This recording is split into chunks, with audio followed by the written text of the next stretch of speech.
welcome back to another week of Behind the Lens. I'm Debbie Elias, film critic, creator, and host of Behind the Lens, where we go behind the lens and below the line with those movers and shakers, those film and TV makers, the producers, directors, writers, actors, cinematographers, production designers, costume designers, film editors, sound mixers, VFX gurus, stunt coordinators, stunt men and women over the years, composers, you name it.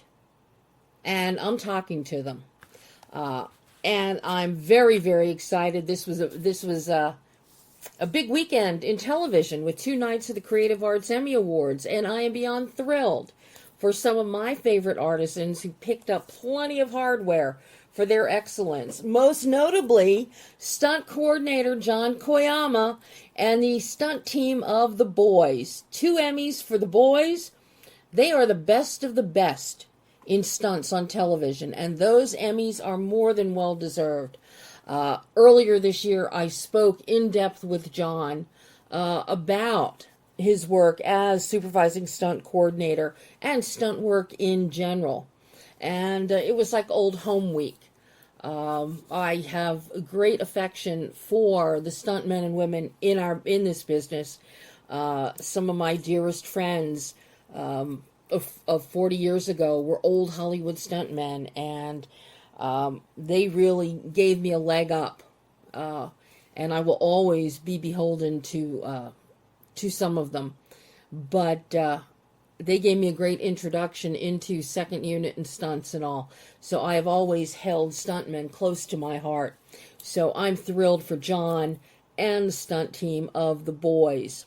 But my big faves, the Soundies at Formosa, they grabbed a slew of Emmys for their work on multiple programs, including the breakout comedy smash of the season, The Studio, which cleaned up with nine trophies on Saturday. So a big congrats to George Haddad. And although we didn't speak specifically on The Studio, that was brought up in another one of our interviews earlier this year. And that's up on the website, behindthelensonline.net. So check it out. So I'm just tickled for Formosa. And a big yay to all of them. Saturday Night Live, SNL 50 picked up a handful of gold, and a few other scattered trophies for various episodes of SNL. The Penguin, as to be expected, with those prosthetics, with makeup, contemporary costume, hair. We didn't even know it was Colin Farrell in there. So kudos to the team with the Penguin. President Obama nabbed his 3rd Emmy for outstanding narration of the documentary Our Oceans. And okay, I'm sorry, Alan Tudyk, that you did not win in this category, but how can you be upset when Julie Andrews picked up an Emmy Award for Best Character Voiceover for her work on Bridgerton? Who doesn't love Julie Andrews? And a big congrats to my friend, writer John Duarte and the rest of the team at Jeopardy, which won the Emmy for Outstanding Game Show. I suspect I may be picking up some congratulatory drink tabs at our local watering hole for that big win. But we aren't finished with the Emmys yet. Primetime Emmys will be held on September 14th. So, curious to see what happens with those. I was more excited, though, for these past 2 nights of the Creative Arts Emmys. And of course, the Film Awards season is heating up as TIFF, Toronto International Film Festival, kicked off this weekend. And it's running through September 14th. A lot of big premieres this weekend with more to come, all of which are anticipated to be Oscar contenders, not the least of which is Nuremberg, which I can't wait to see. That is one of my top 3 most anticipated films of 2025, starring Russell Crowe and Rami Malek. So I already have my screening. That's coming up. So I'm chomping at the bit to see that one. But while everyone is partying up in Toronto for upcoming films or across Los Angeles with shiny Emmy statues, there are plenty of wonderful indie films currently opening across the country and around the globe. So let's talk about some of those. And as you know, took last week off for the Labor Day holiday. I debated. I almost did a show for Labor Day. But I thought, nah, we'll make it a long weekend. But I'm back now with two fabulous interviews about two wonderful films, thanks to writer-director Miki Magasiva and actor Anapela, and I know I'm going to screw her name up, Polataivao, who bring us the emotional, joyous, heart-filled, uplifting, and inspirational box of tissues necessary film Tina. A beautiful film set and shot in New Zealand and infused with the Samoan and Maori culture. And then director CHAD HARTIGAN moves out of his heavier, more dramatic comfort zone and into something lighter, fun, and heartfelt that tackles some important themes with the threesome. But let's start talking about those, starting with Tina and my exclusive interview with Miki Magasiva and Anapela Polataivao. Written and directed by Miki and starring Anapela, Antonia Robinson, Zac O'Meagher, Beulah Koale, Dalip Sondhi, Nicole Whippy, and Jamie Irvine, among others. Tina is an inspiring drama, a light-hearted, rhythmic tearjerker, and it's the story of a Samoan teacher named Mareta Percival, who is played by Anapela, who is struggling after the death of her daughter in the Christchurch earthquakes. And I'm sure all of you remember, because those earthquakes in New Zealand, in Christchurch, a number of years ago, they just rocked the world. Devastating. In the film, Mareta reluctantly takes on the role of a substitute teacher at an elite, wealthy private school, and is surprised to find these well-to-do children crying out for guidance, inspiration, and love. And using the symphony of her culture to empower her students, she forms a choir, bringing them together while unexpectedly rediscovering her own passion for being a teacher and a mother.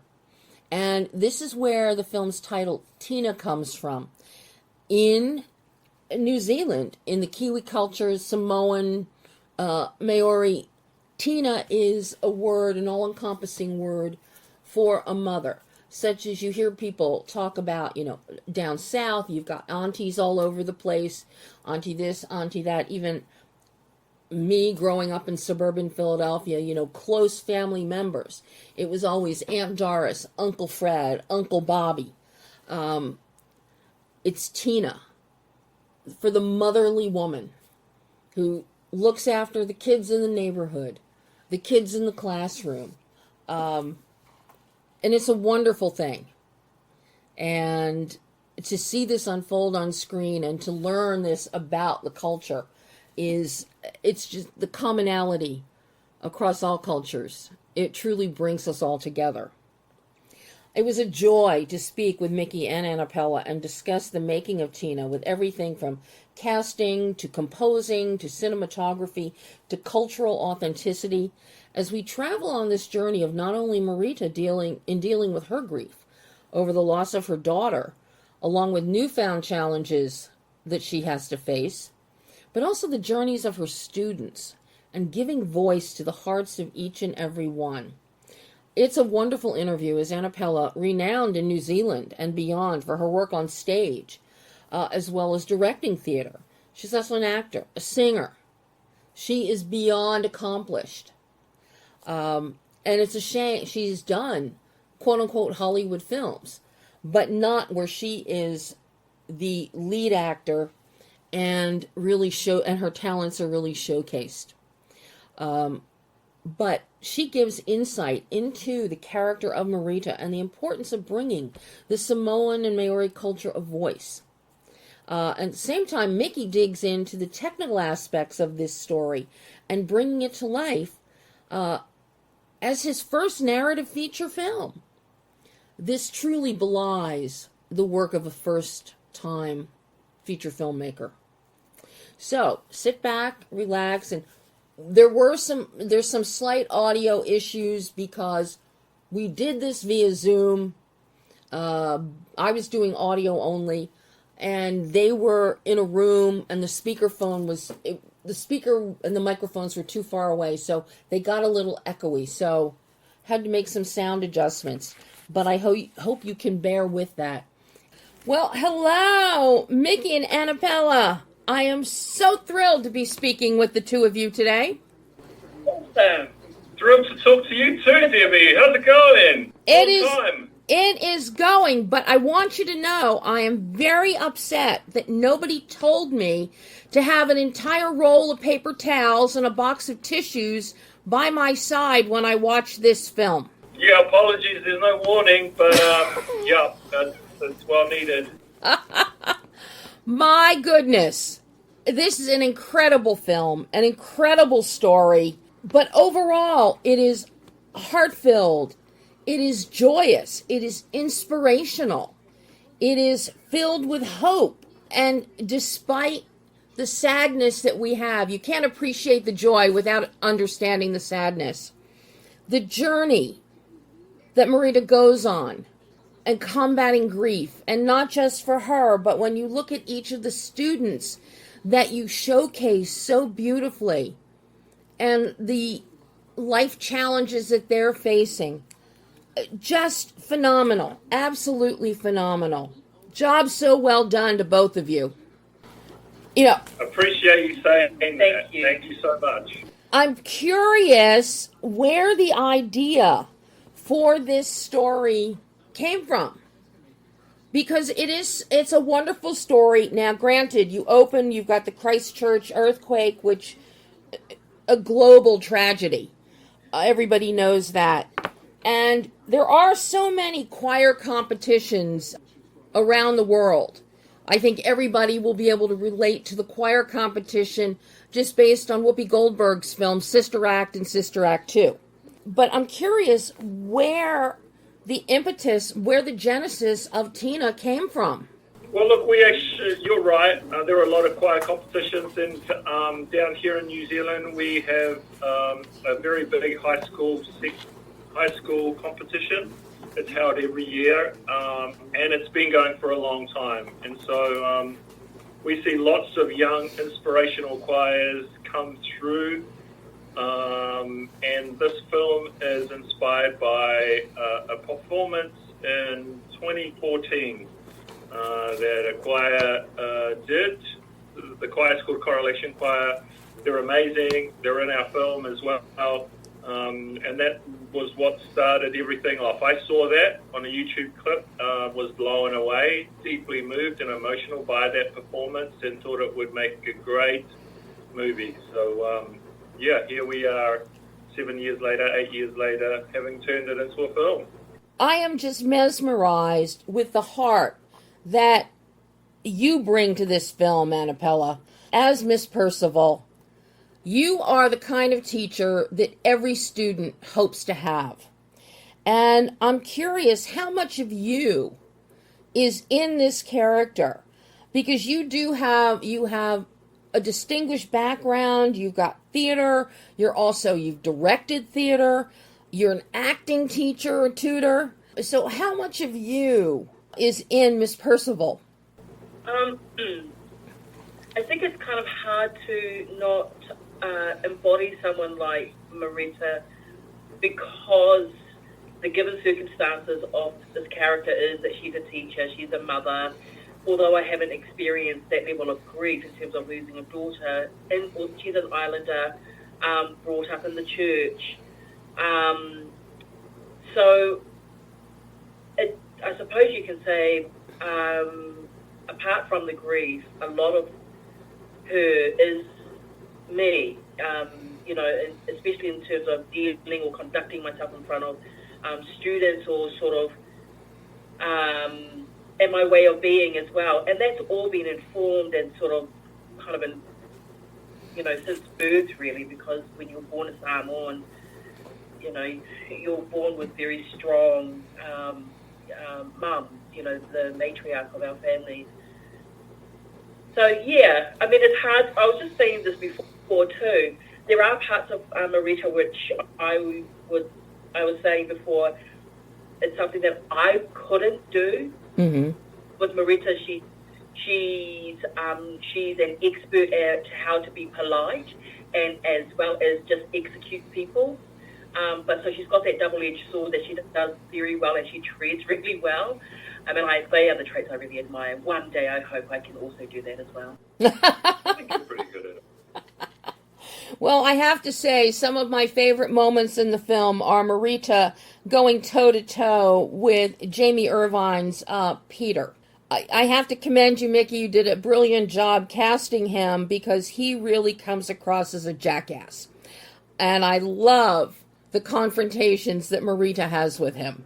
It just... Yeah, I mean, they are fun moments of the film, actually. Jamie, who is the complete opposite to who he plays, and just a wonderful, wonderful actor. And I commend his performance on it because he represents a lot of teachers that I have seen myself. Actually, like a version of it, both in their perspective, but also in their delivery. And Jamie just plays it so pitches it so perfectly well, and these guys have such fun bouts going back and forth. It's fun to watch, even after writing it. It's just still fun to watch these two duke it out. It really is. Another element that's so fun to watch is the journey that not only Mareta goes on, but several of the students in particular, Sophie, Anthony Bull. Beautiful performances by Antonia Robinson and Zac O'Meagher. I love watching the emotional progression and the connective tissue that is forming throughout. How much out of order did you film this, Miki? Or did you have the luxury of going in relative chronological order so that we're seeing the actual emotion build? Oh, no, it is shot out of order. You're right. Thank you for saying that. We do have a wonderful, wonderful student cast led by Antonia, who are just all amazing. You know, I hadn't worked with any of them before, actually, and so it's just such a huge surprise to be able to watch all the casting down, discover this talent, and then work with them, and just every single step of the way, they're improving and making, you know, the script and my words so much better than you envisaged. And so, yeah, we're just super proud of every single one of them. And you're right. We've watched the film and we've taken the film around, and we've had lots of reactions from tons and tons of people who have said that they have their favourite student characters and have commended all of them for their performances. So just super proud of every single one of them. How difficult was it to cast, especially the students? Because you need students who can act and who can sing and perform. And sometimes you can get one, but you can't get the other. So I'm curious about the challenges you faced in casting for the core choir, for the Saint Assisi choir. Yeah, well, that's right. It is a hard casting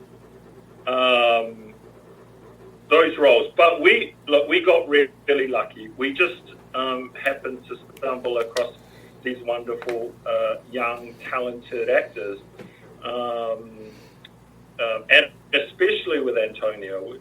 She was a key casting for us.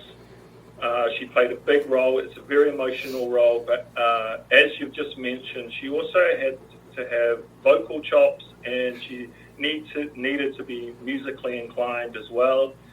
And then for some reason, the universe produced Antonia, and she embodied all of those qualities that we were after. She was the very first person that I saw when we were casting that role, And right from that moment, I was like, we have our girl, and was blown away by her. And then just to go on to work with her and discover that she's just so musically talented and a wonderful actress, just gave us such hope for the film.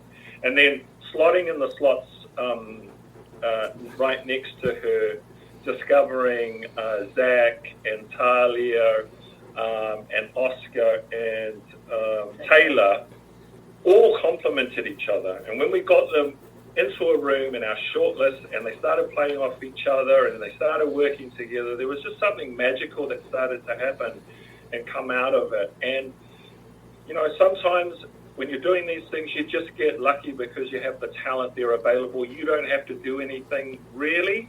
You have to guide them along the way, but they bring all the talent themselves. So, yes, just super lucky. You struck gold here, Miki. You struck gold. Oh. Don't I know it? Oh, yeah. Yeah, I'm curious, Anapela, it's not often that we see the Samoan culture, the Maori culture.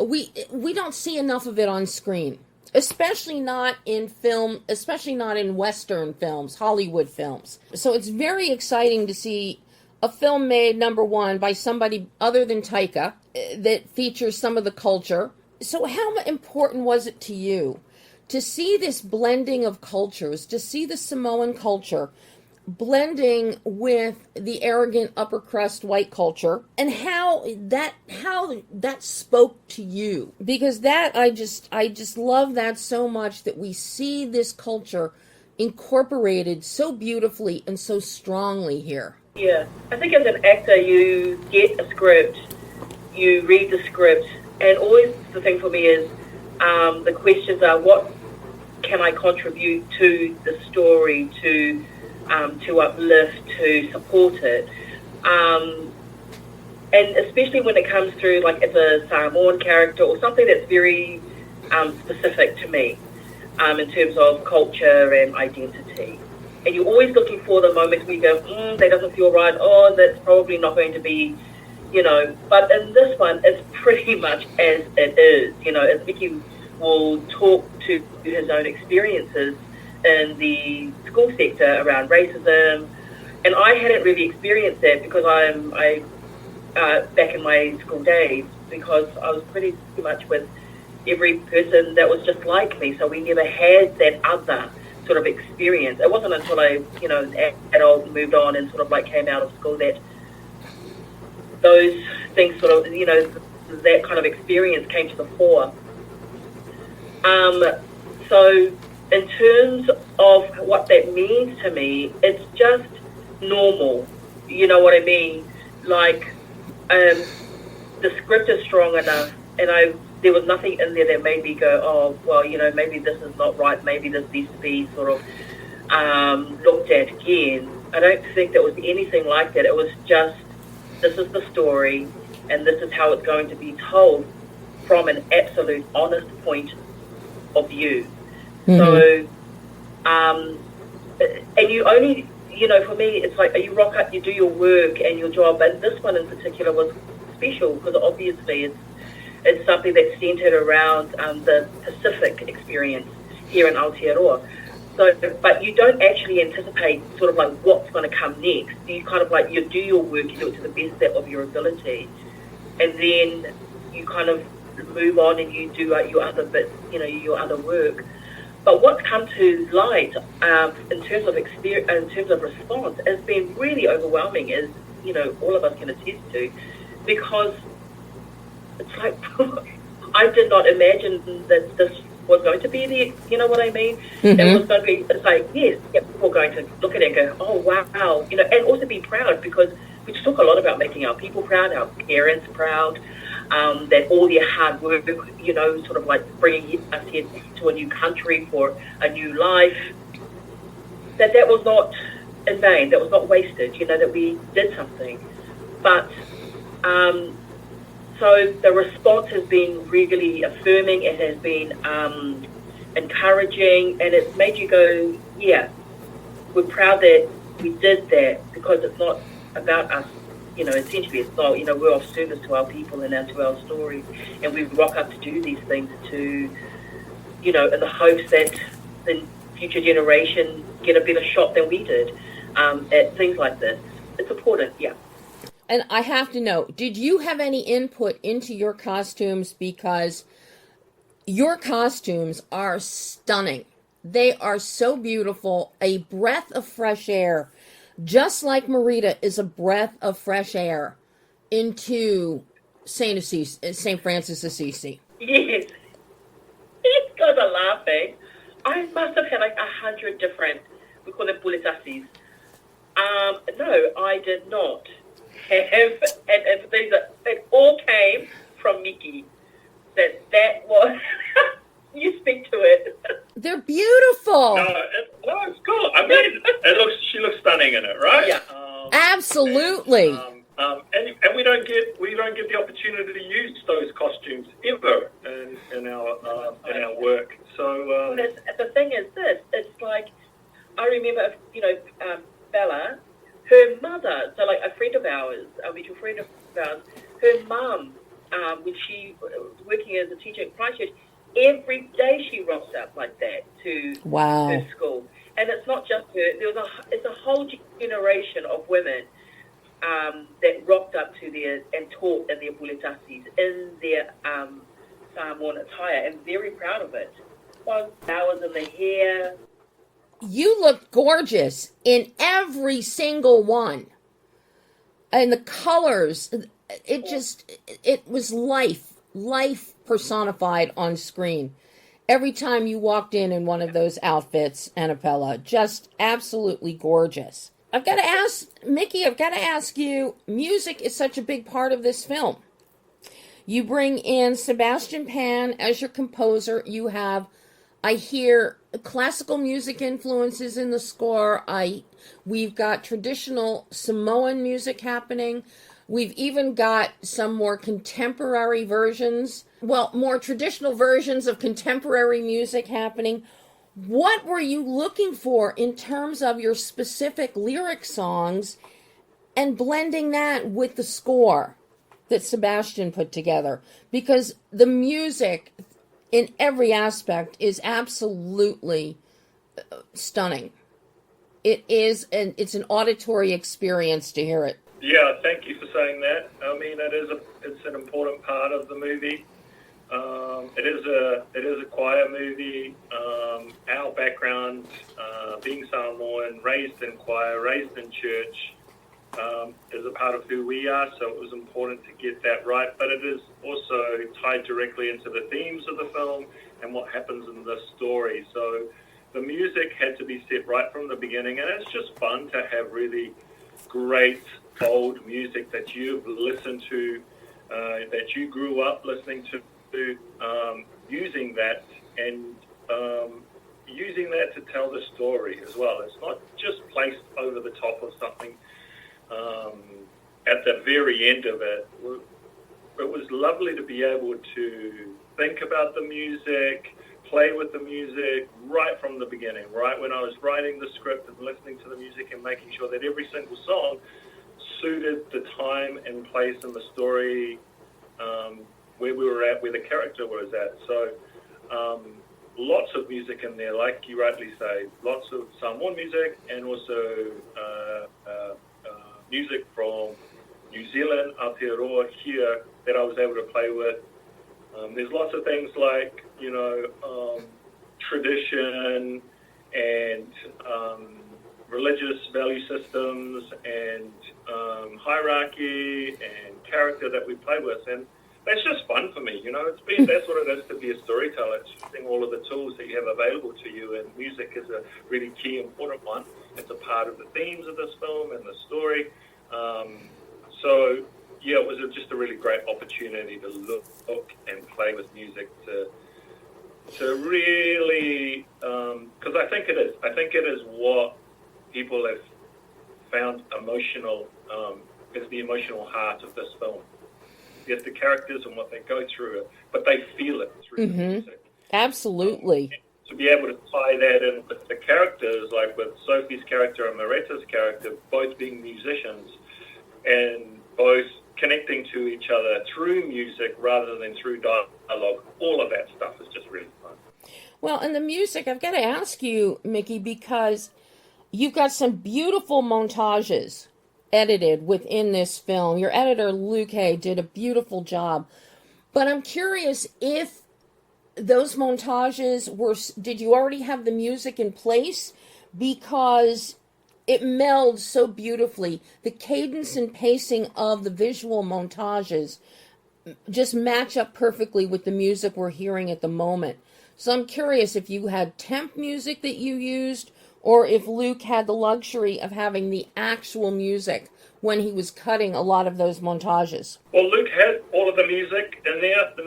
All of the montage music was in the script. But what I will say is that it took a long time to get right, and Luke worked very hard to make sure he got that right. Thank you for mentioning Luke. He's a wonderful editor, and he's just one of those editors who's sometimes you have a musical editor come in and redo the music and shorten music and make it fit and piece it together so that it's all flowing, even though you've cut it into different sections. Luke did all of that on his own. Wow. And he took 2 or 3 passes at getting it right. He was determined to get it right, and it's some of the sequences that we are most proud of because we worked really hard to try and get them right, because they're a great opportunity to not only just quickly tell a story through a short sequence of time, but actually prop a story up using the music in a way where it facilitates a montage to tell the story, not just to give lots of information over. So I'm really proud of those montages, those moments, just because Luke works so hard at them. Well, I'm a person that loves montages as long as they're not an overkill and a substitute for the whole film. There are some directors, as I'm sure you have seen over your career, where it's just one montage after another and there's like nothing in between. If I want that, I'll just watch a string of music videos. So that really, it's beautifully done, beautifully paced. The whole film, the pacing is very well done. And it really gives us a chance to appreciate Andrew McGeorge's work as your cinematographer with some of the lighting and the extreme close-ups, the ECUs that you have. You use them so judiciously and so carefully so that they really pack a punch when we see them. Just visually stunning there. I could talk to you forever. I mean, you've touched on a lot of things that we haven't talked about before, but it's great that people bring it up because it means that you're all seeing a lot of the work that has gone into the film. Andrew McGeorge did a wonderful job, and we had long conversations about how the film would look, how we would represent it, and also taking a step back and not being too complicated and let the story just play out on its own. And one of the things I'm proud of in the edit is that we fought for the length to keep it as long as it is, so we can just make sure that the story was told right and not just get it down so that it could fit into cinema slots. You know, It's important to be able to tell the story properly and allow the shots that you're talking about, allow them to breathe and allow them to tell Mareta's story and prop up her story. So, yeah, it's great to be able to have that time to sit on those shots, to serve the function of what we as storytellers had intended them to be, which is always to facilitate your main character, not just to show off how cool your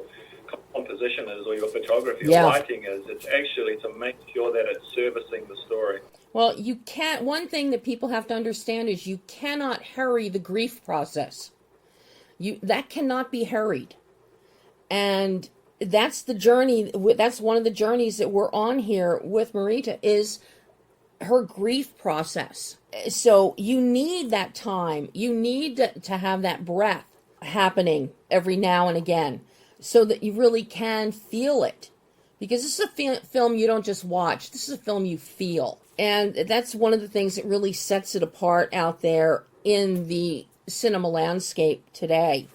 Now, I'm curious because Anapela How much rehearsal time did it take? Because you're there tinkling the ivories, on a piano. Does that come naturally to you, or did Miki force you, learn this? The great thing about cinema is the editing process. And the piano, I was given some time to learn. Which one was it? It was the Crowded House one, wasn't it? Yeah, yes, that's right. Yeah. That's right. So I did get to a point in terms of the practicing of it. And then, I remember playing it to Miki, and he looked at me like, I thought you said you'd rehearsed this. I said, what do you mean? I have rehearsed it. This is the best that I can get it. But in terms of all the piano stuff, a lot of that was not, that was just kind of me acting my way through it. Well, and then kudos to Luke for doing a beautiful edit job so we never know the difference. Yay! I do have one last question for each of you. For Anapela, what did you learn about yourself and take away from the making of Tina that you can now take forward into your future projects? And similarly for you, Miki, your first narrative feature film under your belt. What did you learn about yourself as a filmmaker that you can now incorporate into your future projects? I think it would have to do with trust and let go and don't worry about it and just be there and be present. Yes, sometimes sometimes you want stuff, to hurry up and land within you, like an understanding or something. But in terms of this process, lots of it was letting go, actually.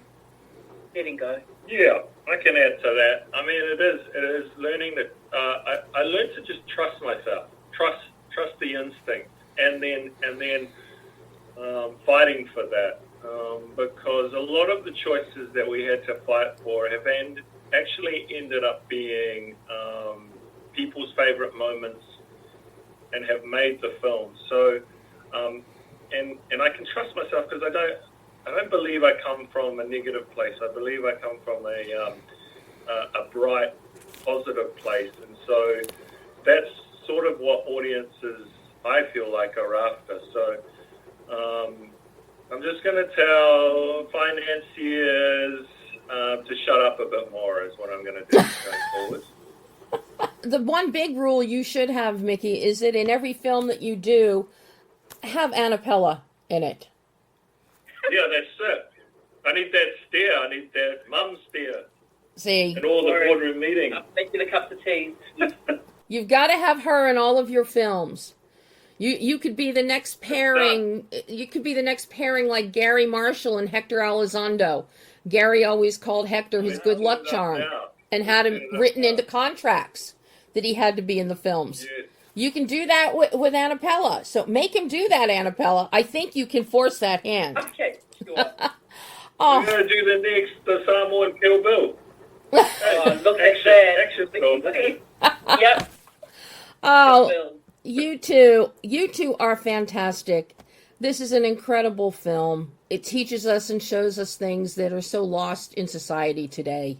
The least of which is dealing with grief. But you teach us about having respect and manners and humility and the power of all of that and the guidance that we need from our elders to carry forward into the future. Just on every level, a beautiful, beautiful job. And I thank both of you for taking time to talk with me about the film today. This has been a real treat. And I hope I get to speak with you both again in the future. Wow. I would love to. Thank you so much. It's been an absolute pleasure. Thank you so much. Thank you. And you go have a great rest of your day, evening, and just enjoy all the love you're going to get with the release of Tina. Thank you so much. Take care. Thank you. Thank you. Bye-bye. Bye. Bye. And that was Miki Magasiva and Anapela Polataivao.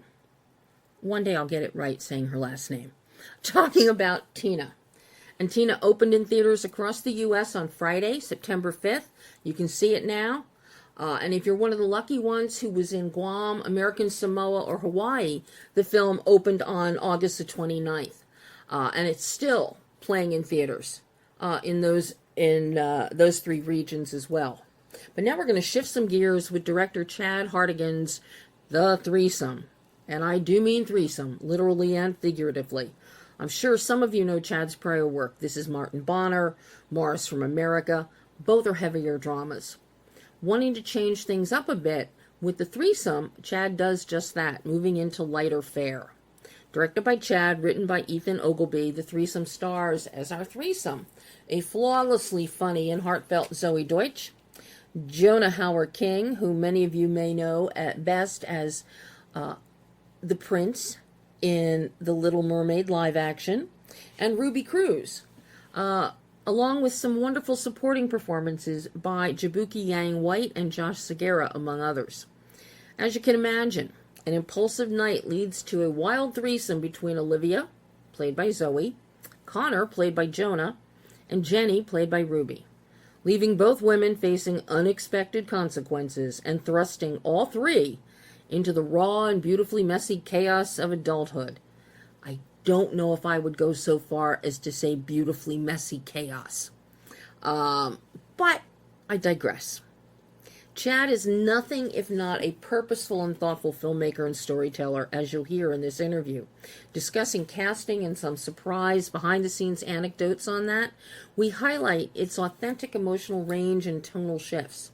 The script, received during the pandemic, was developed over 4 years, with key castings to include Zoe, Jonah, and Ruby. Interesting are the themes presented within the film, which never get preachy, and they very easily could. There's a very well-rounded and balanced presentation within the script, and kudos to Ethan for that.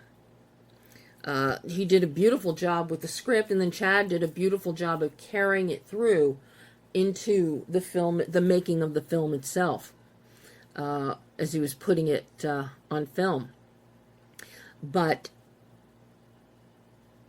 as you're going to hear, Chad emphasizes the importance of character-driven storytelling and the film's visual style, which aim to capture the intimacy and complexity of the characters' relationships, he achieves that thanks to some beautiful lighting and lensing by cinematographer Sing Hao Yam. I have to tell you, there's some award-worthy lensing happening here. Quite a few money shots in this film, and Sing does a great job with the camera and avoiding coverage shots. And you're going to hear Chad talk about how well planned and thought out everything was, the meticulous nature of the blocking, the framing, and working with an intimacy coordinator, no less, for one particular sequence that kicks off the film. Chad even digs into changing aspect ratios within this film and his reasons for it. I think one of the only filmmakers I've ever spoken with who changes aspect ratios within a film is Wes Anderson. So it's very interesting to hear Chad talk about this and his reasons for it. We're going to talk about some specific scenes within the film. So a couple things might sound a little spoilery, but they're not spoilers. They just sound a little spoilery without being spoilers.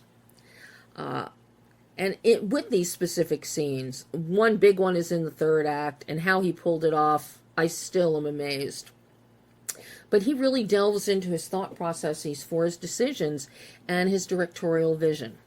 Working with editor Autumn Dea, the editing process proved more than challenging for Chad, with the final cut being reduced from the first cut of 2 hours and 40 minutes to Chad's director's cut of 2 hours and 22 minutes, ultimately getting down to the hour and 40 minutes that is on screen.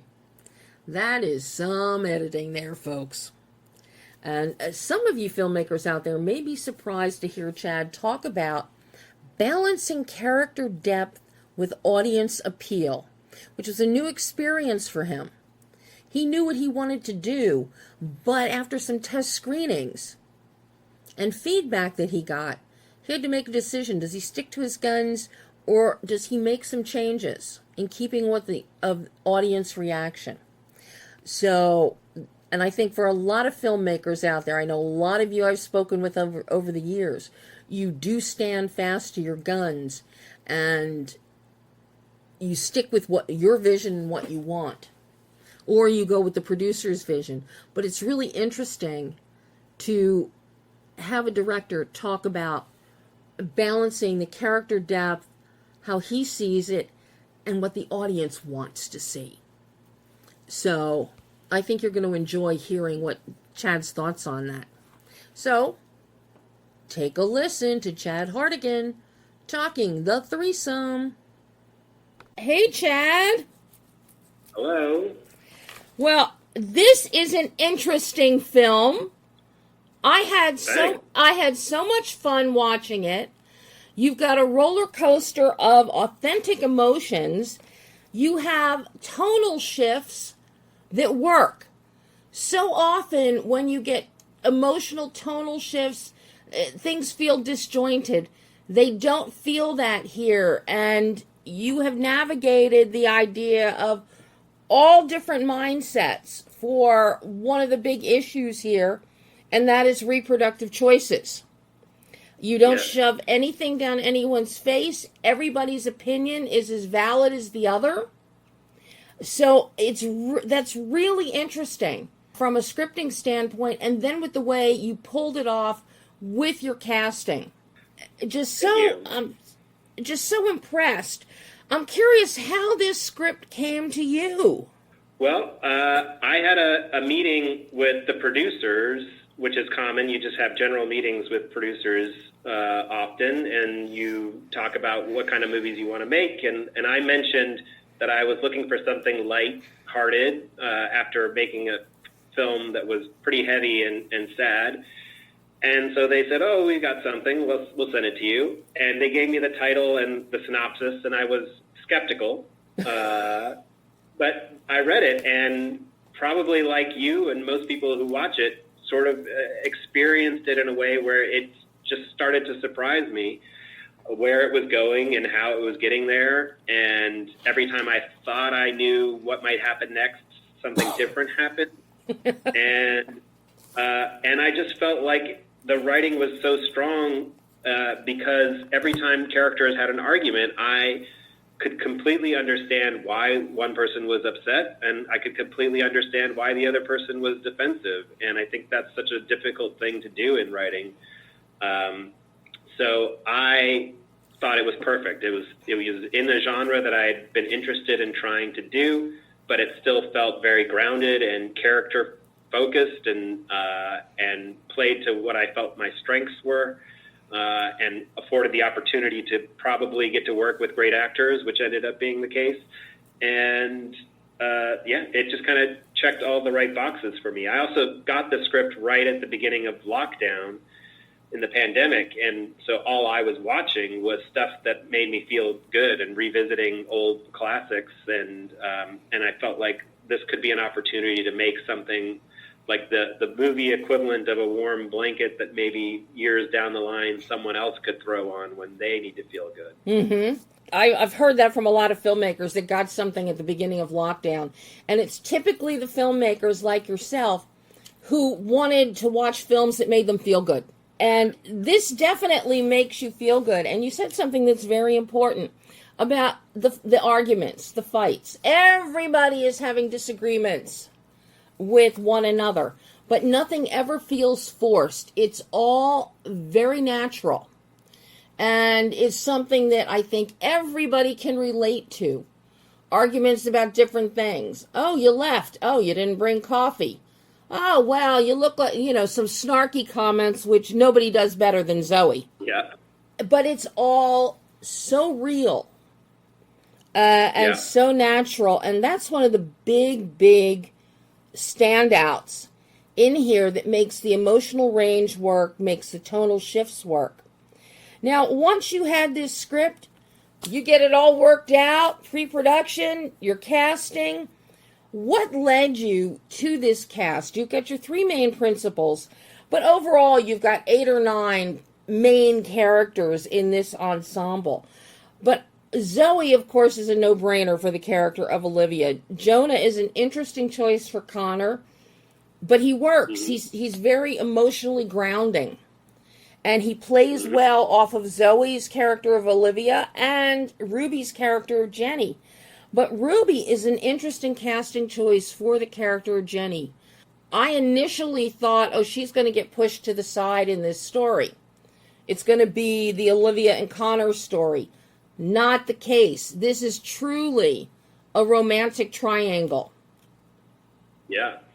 Well, as you say, no-brainer with Zoe, except that it was a long development process. As I said, I got the script in COVID, and we didn't shoot it until 2024, so that's 4 years. Right.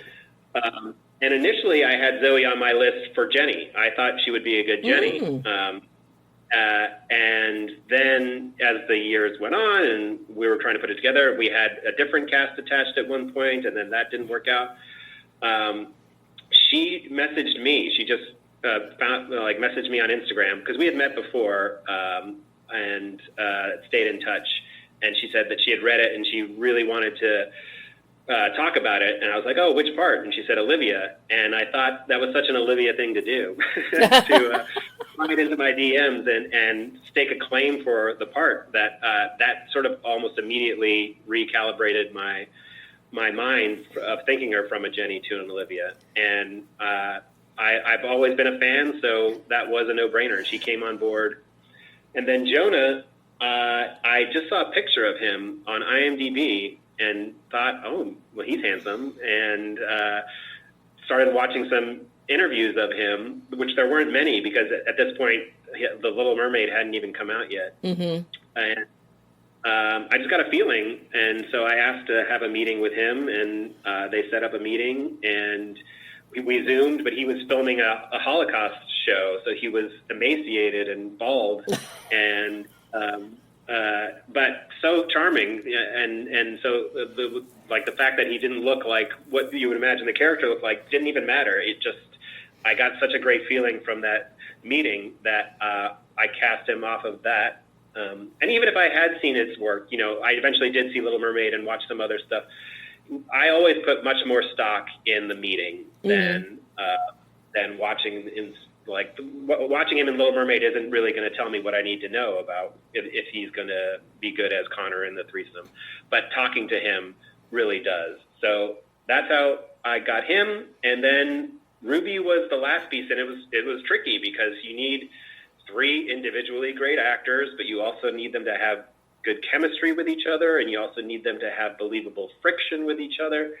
So I've never had to cast quite so complicated a web before. But as soon as I saw Bottoms and Ruby jumps off the screen in Bottoms, that I wanted to meet her, and luckily she read it and really liked it and really was drawn to Jenny. And so after meeting her, that was also kind of a no-brainer. And I did like that it was such a different role from what she had done in Bottoms, that I thought it was exciting for the people like me who were new fans of her to see her do something completely different.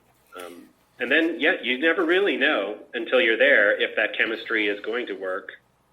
But thankfully, as soon as we got there and were rehearsing, it was pretty apparent that they were going to be a good trio. They truly are. And it's interesting that you originally thought of Zoe as Jenny, because the minute you said that, I could see Zoe as Jenny, but trying to insert herself more into this triangle. And that's something that Ruby doesn't do with Jenny. But I can easily see how Zoe could have tackled that role as well. That's because Zoe can do anything. Yeah, I know. She is amazing, amazing. Besides your great casting here and the emotional beats that you hit, and the reproductive choices that are interwoven through this entire film, I've got to look at your visuals, and oh my God, you're a cinematographer, Sing How Yam. Talk about some beautiful visuals, Chad. You have some money shots in here, gorgeous lensing. At your 31-minute mark, there's a money shot. We get into another scene where Olivia and Connor are driving, and this beautiful little montage that you have happening. And it's nighttime, and the sun is setting. It's beyond dusk, and there's just a golden glow through the back window of the car. Just so visually striking. And it's also and very metaphoric at the same time. Well, thank you. That was, of course, the intentional, and one of the things that I felt a duty and a responsibility to was I wanted to treat the rom-com with the same respect and reverence that you would treat any other genre of movie. And I felt like the 80s and 90s, when Mike Nichols and Cameron Crowe and Nora Ephron were making them with the best DPs in the world, that's how they felt. And so I don't think there's any excuse in taking the craft in this genre lightly. So Sing and I really tried our hardest to have the camera be a supporting player in the hijinks and in the storytelling, and also to try to capture Little Rock as beautifully as we could. And so I'm very happy to hear you say that played for you. It really does. And I like the overall visual grammar that you have, that the two of you have developed. You aren't stuck in just a mid-two shot. I like how you vary things up, and you very easily can hone in on a closer two shot on, say, Olivia and Connor, and then immediately just pull back and bring Jenny into the frame, or bring a parent into the frame. So very adept at that shift without moving into coverage shots. Yeah, that was tricky because as I said, it was our intention and our design to come in with very specific shot blocking, and then in a few cases have it be unbroken shots. Like there's one in the mirror that lasts about 4 minutes long, and there's another example in the bar where the camera is just dollying back and forth as they're playing darts. And that was on day 2, and it was so tricky to get the timing of it right that I started to have a kind of a mini panic attack. And I'm like, oh, is this not the right approach? And now I'm kind of seeing why so many comedies are shot with boring coverage, because then you can just make sure that you're really getting the jokes and you're really capturing the rhythm that you need. And if you're not, you can always edit it together into the rhythm that you need. But coming with shots that are so designed and still trying to capture the exact rhythm of comedy was harder than I thought. But I mean, thankfully I got over the panic attack and stayed the course of, trying to make it work within our shot designs. But yeah, it was definitely more difficult than I thought it was going to be. Well, your tenacity paid off, Chad, because it works beautifully. And I have found over the many decades, 4 decades as a film critic, and 60 plus decades watching films, that quite often when you do those coverage shots, it takes you out of the emotional momentum that you've just built up. You don't do that. You bring another player into that momentum without doing a cut with coverage, and it works so beautifully here, so that we feel the connective tissue amongst the triumvirate of the three. We don't lose sight of it. I was just going to say that was really the genesis of that mirror shot, was knowing that it's when he says "I love you" for the first time, and I just knew I couldn't have a cut between him cutting her off saying "I love you" and her reaction. I needed to see them both at the same exact time, but I didn't want it to be in profile. So how do you make it so that you're looking both of them dead in the eye for that moment? And that was the driving factor of that shot. Because anytime you do put a cut in there, you do risk sort of breaking up the moment. Yeah, and with this film, you don't want to do that, because the whole idea is a threesome, and not just a threesome in the literal sense of the word, but a threesome throughout the film. So it's very important to hold on to that, and you do that beautifully. I do have to commend you on the hospital scene in the third act. You had everybody there. You had everybody there working in a hospital hallway. You've got doorways structuring you, hallways, you've got rooms full of people. How challenging was that? And was it as challenging as one of our initial opening scenes of the threesome? The hospital was more challenging, for sure. The threesome was actually pretty breezy because that was the one sequence that they made sure to afford a lot of time in prep to figure out. And we had our intimacy coordinator with us. And so we really blocked and figured that one out in advance. So then the shoot was pretty breezy. The hospital, as you said, has 8 characters all there, and then there's like a scuffle, and I had to know exactly what each of the 8 characters is doing in the scuffle and how I'm going to shoot each of the 8 characters in the scuffle. So it was a full day and a half for what's probably 30 seconds in the movie. Very challenging, and getting the stunts aspect of it, even though every little thing had to be figured out, and we did all of that on the day. At the same time, though, it was so much fun because I've never had a day shooting like that where you have 8 great cast members all in the same room, and it felt kind of like a play for a second where at the beginning of the day everybody comes and we all run through the lines, and that felt really exciting. So it was definitely the most challenging, but also in some ways the most fun. Well, and the fun really plays. And revelations that come out. So all of your hard work paid off with that scene. And something else that's very interesting about our initial threesome that puts everything into motion, that's the one time in the film where you and Singh utilize extreme close-ups. It's really the only time we have ECUs, and they're so tight that everything melds into one almost. It's really so beautifully done. It's an elegant close-up dance with everything melting into one. And it's just so tastefully and beautifully shot. Just wonderful, Chad. I mean, we did want the movie overall to feel intimate, and so one of the earliest decisions was we're going to shoot it in 1.8.5. I think too many modern comedies, especially on streaming services, shoot in 2.3.5 for no reason other than they think it feels more cinematic, and then the frames are wasted. There's 60% dead air in the frames. And this one was a movie about people getting close to each other, and so we wanted the frames to be tighter. And I was watching a extra feature on one of my Blu-rays of a Joseph von Sternberg movie, and he had a quote where he said, if you're doing a close-up, everything else in the frame is either adding to the portrait or subtracting from the portrait.